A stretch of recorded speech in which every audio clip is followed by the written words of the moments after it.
বিসমিল্লাহির রহমানির রহিম। আসসালামু আলাইকুম ওয়া রাহমাতুল্লাহি ওয়া বারাকাতুহু। আশা করি সবাই আল্লাহর অশেষ রহমতে ভালো আছেন। আজকে আমরা যে বিষয়টি নিয়ে আলোচনা করব সেটি হলো ফেরেশতারা যে 7 ধরনের লোকের জন্য দোয়া করে থাকেন তারা কারা।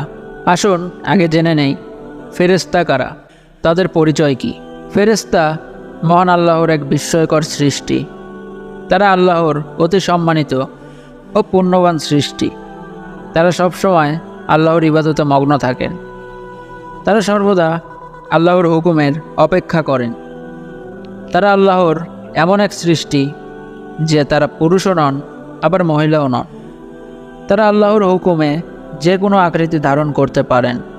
আমাদের মতন তারা রক্তে মাংসের মানুষ না হওয়ায় তাদের পানাহারের, ঘুম বিশ্রামের কোনো প্রয়োজন হয় না। তারা এক আল্লাহ